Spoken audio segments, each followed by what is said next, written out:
Italia atraviesa la historia, el presente y el futuro de la Argentina con sus múltiples conexiones bilaterales. Viví el espacio de Italia en la mañana del sábado. El momento italianísimo.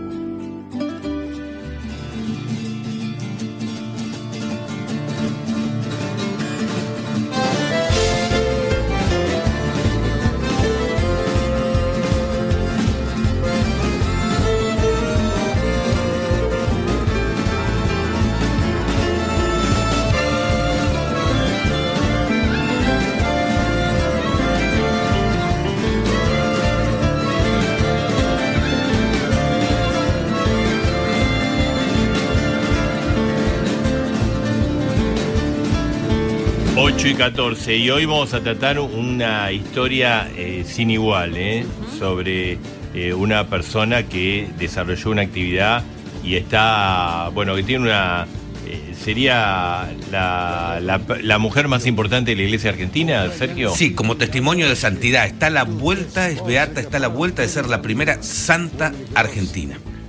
María Antonia de Paz y Figueroa, que fue una mujer argentina declarada beata en 2016, conocida en todo el mundo por sus obras espirituales y sociales, también conocida como Mamá Antula. Por su figura maternal, se destacó por su carácter y por todo el trabajo que hizo, porque a los 15 años hizo sus votos y se acercó a los padres de la Compañía de Jesús, donde se dedicó a organizar ejercicios espirituales. Pero su trabajo fue muy, muy largo, porque tras la expulsión de los jesuitas en América en el año 1767, no renunció a su vocación y realizó un peregrino evangelizador por todas las provincias argentinas, desde Santiago del Estero hasta Buenos Aires. Y su manera de viajar era muy simple, es muy conmovedor leer esto, porque tenía un sayo negro, una cruz de madera, iba descalza y pidiendo limosnas con las que podía mantener la gente que viajaba con ella.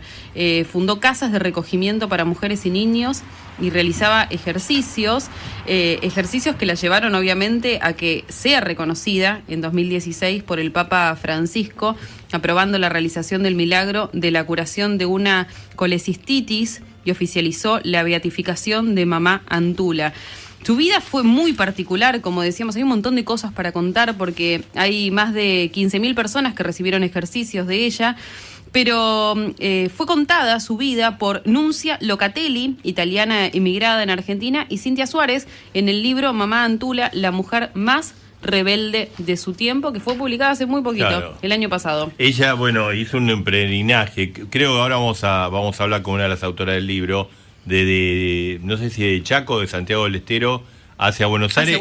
Sí. Y acá creó un lugar que es, épico en la ciudad de Buenos Aires, la Santa Casa de Ejercicios Espirituales de Buenos Aires, que está ahí en Independencia y 9 de julio, ¿no? Sí, exactamente. Y por ahí pasaron los grandes próceres de la Revolución de Mayo.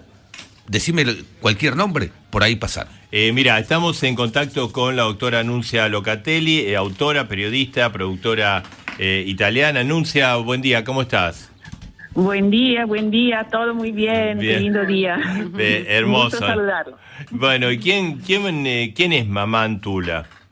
Bueno, ya contaron muchas cosas de su vida y bueno, no sería suficiente ese espacio de la radio que ustedes nos dan a disposición a nosotros los italianos para contar toda su vida y todas las cosas que pasaron durante esos años en los cuales ella peregrinó desde Santiago del Estero hacia todas las provincias cercanas, Tucumán, La Rioja, hasta llegar a Córdoba, donde se quedó 2 años, y fue muy importante porque gracias a su estadía en Córdoba podemos conocer ahora su historia, y para llegar hasta Buenos Aires, donde, como ustedes dijeron, caminó descalza más de 4.000 kilómetros. Ella era de una familia, digamos, tradicional, pudiente, ¿no?, de Santiago. Era de una familia de encomenderos. Los encomenderos eran como la nobleza de la época, porque la encomienda, el título de encomendero, venía directamente del rey de España, que en aquel momento era Carlos III. Y entonces, sí, una familia muy pudiente, de un alto abolengo. y ella no aceptó ni casarse ni ir monja, como era la costumbre de la época, y desobedeció primero a sus padres. De hecho, era la única mujer de la época, que se conozca, obviamente, que sabía leer e escribir. Y eso le permitió, con su formación, poder enfrentarse con los poderes máximos de la época, que eran de la corona española, de los obispos. Y te quería preguntar, Nuncia, ¿y cuál es la relación entre Mamantula e Italia? Las relaciones tra Mamantula e Italia, porque ella, entre las tantas cosas que hacía, trajo la devoción de San Cayetano. Para nosotros en Italia San Cayetano es un santo detiene, un santo cualquiera, un santo más en Italia, mientras en Argentina es venerado como el santo del pan y del trabajo, es una de las devociones más grandes que tenemos en Argentina. Ella lo trajo de Italia y lo hizo hacer una imagen de madera policromada por los indios. Y de ahí empezó la devoción en una pequeña capilla en Liniers. Y bueno, y ahora estamos como estamos con el santo, santo del pan y del trabajo. Y fue gracias a ella. Y una anécdota muy divertida que nosotros el año pasado, durante la pandemia, fuimos buscando esa imagen perdida. No fuimos buscando físicamente porque no podíamos salir, pero con nuestros contactos fuimos hasta Corrientes, porque se dice que disparó esa famosa imagen, pero todavía queda desaparecida, perdida.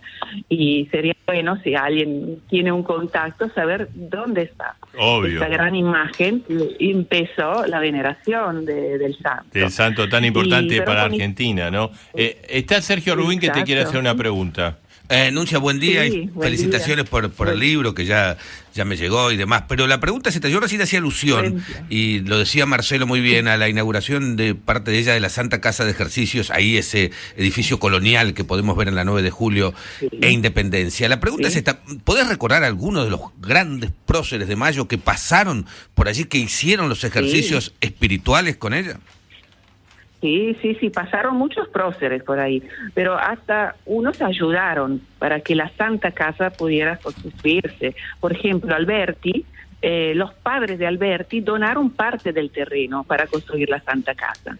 Y Cornelio Saavedra, presidente de la primera junta, ayudó a Mamantula a gestionar los permisos para construir.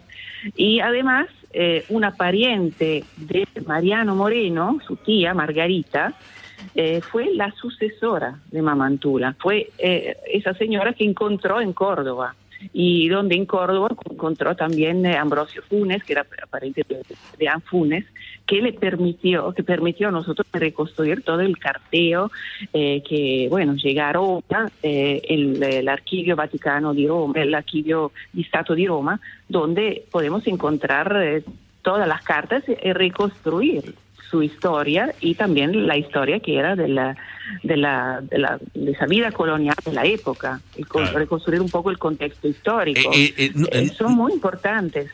Nuncia, una cosita que no es un dato menor, es que ella fue una mujer que realmente llevó adelante emprendimientos en momentos en que en la sociedad y en la propia iglesia la mujer estaba tremendamente relegada, y ella de alguna manera fue una persona combatida. Estamos hablando de fines del siglo XVIII, principios del siglo XIX, tuvo que abrirse paso pero con enorme dificultad. Se habla de como que fue una mujer rebelde en ese sentido. Totalmente. Estamos hablando de los albores de la patria argentina, donde las mujeres estaban silenciadas, vivían dentro de una estructura jerárquica, patriarcal, y de ahí no podían salir. Todavía era ir al convento o casarse. Entonces rompió todos los mandatos de la época, se resistió culturales y sociales, por eso fue una mujer disruptiva, rebelde, atrevida y bueno, desafiante. ¿Fue la primer feminista de Argentina entonces?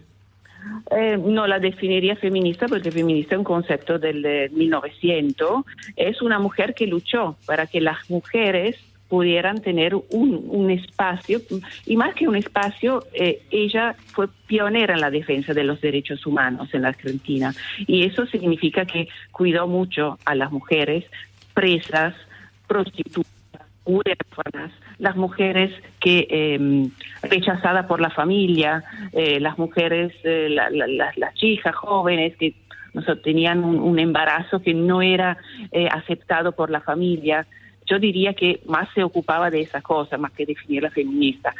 Porque claro. Si no, les digo, me viene la iglesia en contra, porque ya me hizo un poco... Ya demasiado rebelde fue Mamá Antuna como para meterle más más calificativo. Ahora, vos hiciste un libro fantástico, vos con Cintia Suárez, ¿no? Sobre Con Cintia Suárez. Sí. Se llama Mamá Antula, la mujer más rebelde de su tiempo. La mujer más rebelde de su tiempo, sí, y también llegó al Vaticano, a la librería editrice Vaticana, y gustó mucho cómo fue tratado el tema de esa futura santa argentina laica, vamos subrayando laica, que decidió comprar los derechos mundiales del libro, y ya salió en italiano año pasado, Qué bueno. con el título Mamma Antula, la figlia di una donna indómita. Es bueno porque yo lo defino como un producto argentino que va al mundo. Bien. Y que, sin pagar impuestos. Está bien. Y además hay posibilidad de que se haga una película, ¿no? La posibilidad está abierta, sí, está abierta. De hecho, yo presenté ese proyecto a una productora ítalo-canadiense y, bueno, ya recibí un interés firmado por eso, pero después vino la pandemia y las cosas quedaron la historia acá estancadas.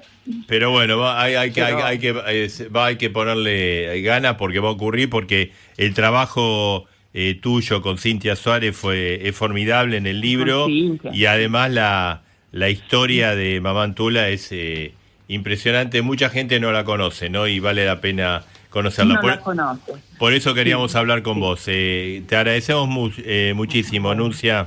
Muchas gracias. Muchas gracias. Me encantó hablar con ustedes. Les deseo un muy lindo fin de semana. Gracias, la doctora Nuncia Locatelli.